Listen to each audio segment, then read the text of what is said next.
I don't know about you guys, but I'm not really a big fan of trumpets.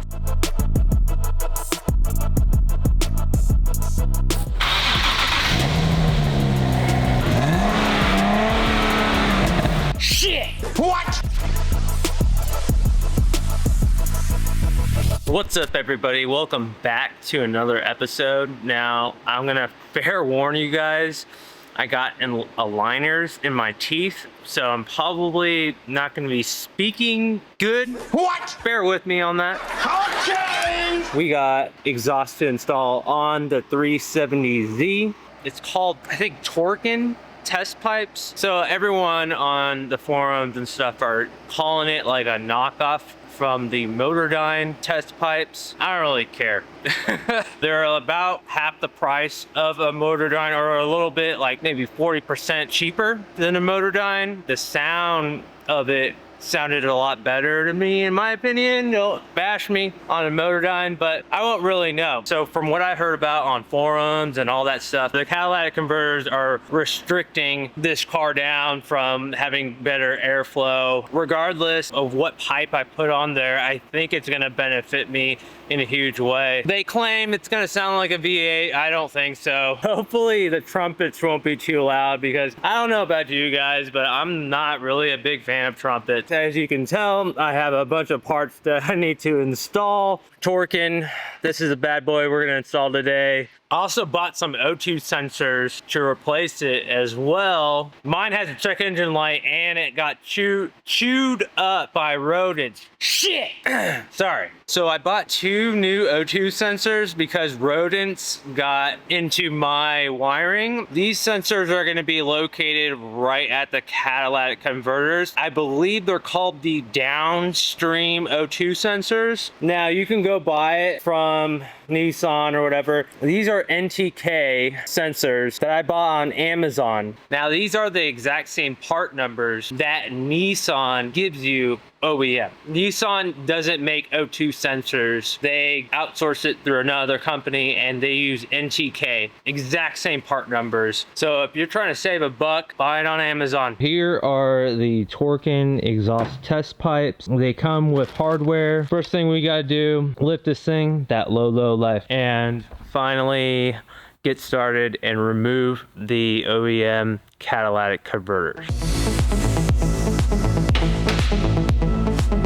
This is the stock catalytic converters. I tried putting some PB Blaster on the bolts earlier, but it looked like just from driving it dried up pretty quick. And you can tell right here, it looks like it's been chewed up by rodents. So I'm gonna have to replace them. You could always try repairing the wires. It's like I'm in Halloween or something, but for me, I never really had luck doing it because it's a shielded wire. And those are a little bit tricky to repair. I can never get it right. I'm just replacing the O2 sensors on both of them. This one's chewed up too, it's on this side. That's what I'm gonna do.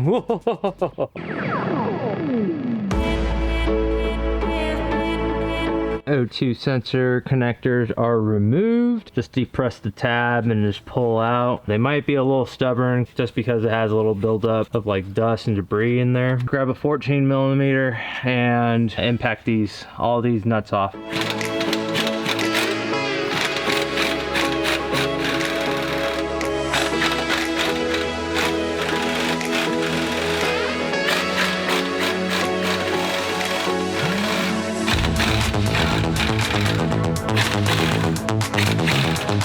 So I got all the bottom bolts out, and you're gonna need a little swivel socket to get some of these bolts out, but they all came out pretty easily. I would highly recommend that rust penetrant. I did it 2 days prior and it kept on soaking it. Highly recommend that. Now I just have 3 bolts, 3 up there and 3 up there.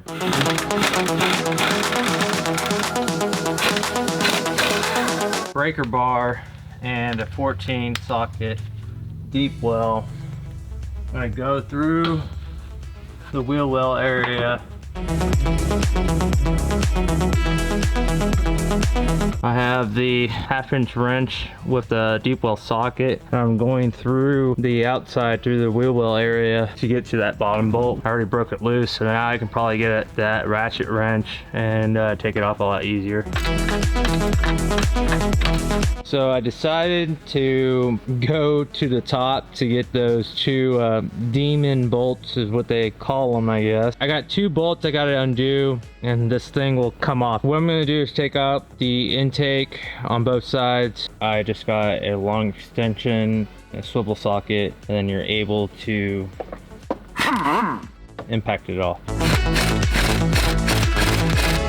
So I got 1 bolt out, this little bad mamma jamma right here. I almost ended up stripping it. What I recommend on the passenger side, don't use a swivel because you might end up stripping the head. Just straight shot to it. On the other hand, on the driver's side, that steering column's in the way pretty bad. Okay, so I've been fighting with this demon bolt for a while now. And I think what I'm gonna do is I have a swivel socket 14 and extensions all the way to my impact. From this side, we don't have as much clearance as the passenger side. I have to be creative. I was struggling because I was using a 1/2 inch. Now, if I use a 3/8, I think I'm gonna be able to loosen it without it hitting against the steering wheel column. Because that's what was happening, was I was unloosening it, but my 1/2 inch was too thick and I think it was rubbing against the steering column. So I'm gonna try the 3/8 and see if that'll take it out.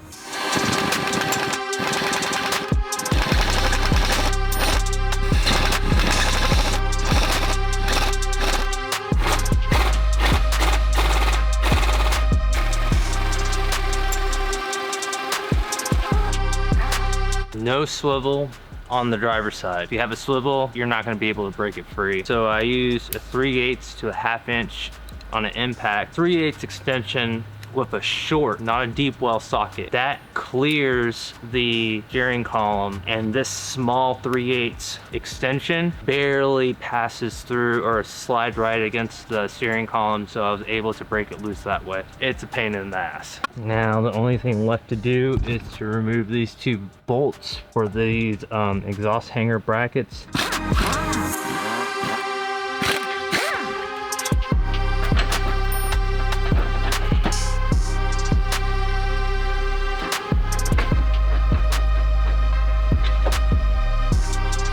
Now before I put the new one on, I want to make sure this is all clean. For the most part, it's clean. I just want to scrape that a little bit, clean it up, and then we'll throw the new ones on. So now we're gonna install the O2 sensors. I think it'll be easier while the test pipes are out.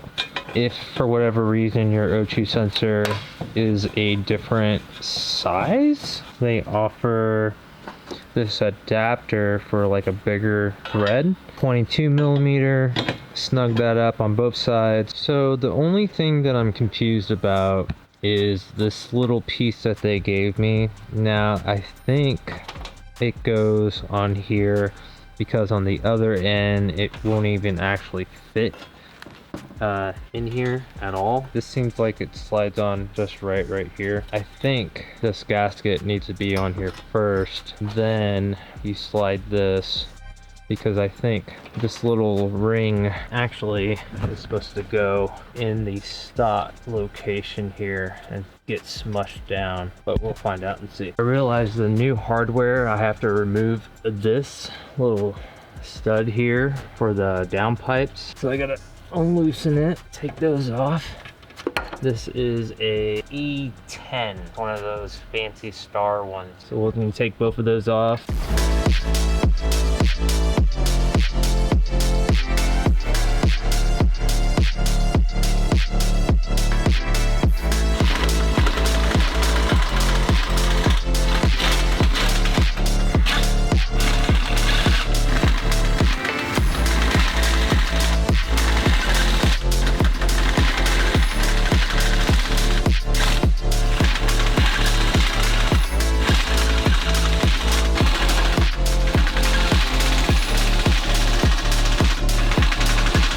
I got this side bolted on with that top bolt right here that was threaded on. I just went ahead and threaded it this way and then put a nut on the back of it. And then these other bolts, I had it reversed because I don't want it interfering with the steering column. And now I'm gonna mimic that side with the other side. This is pretty straightforward. Gasket, tighten it up. It didn't come with instructions, but the only thing that I had to do some modifications was cut right here, because this pipe was hitting this heat shield where you screw on this bolt. So I had to cut there, and I just went ahead and cut this side as well, just in case if it interferes with this side. That was the only modification I had to do. I'm gonna finish this up, remove this, install the test pipe on this side, hook up the wiring, then we can finally hear this baby roar.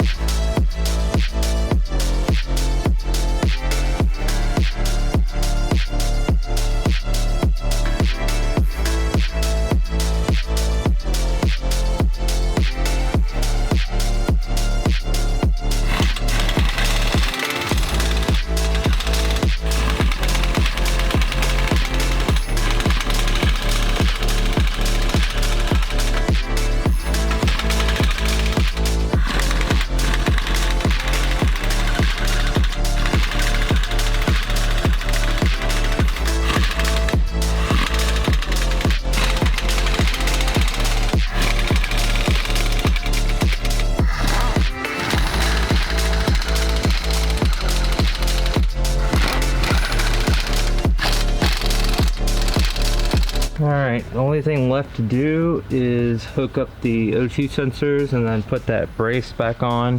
That's going to attach here and here.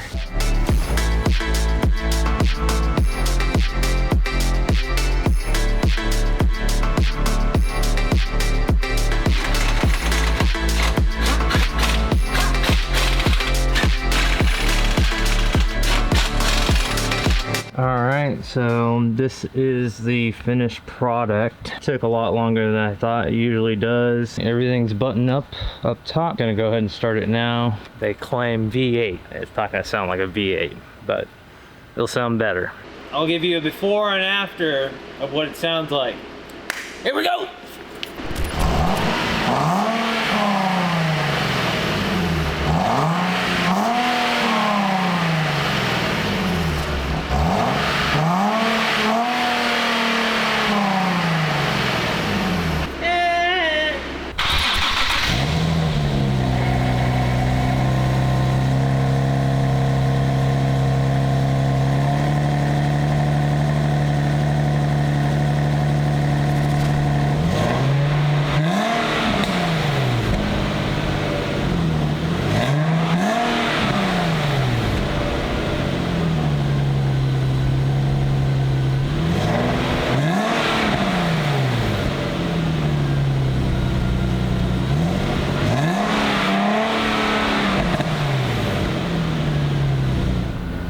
Sounds good.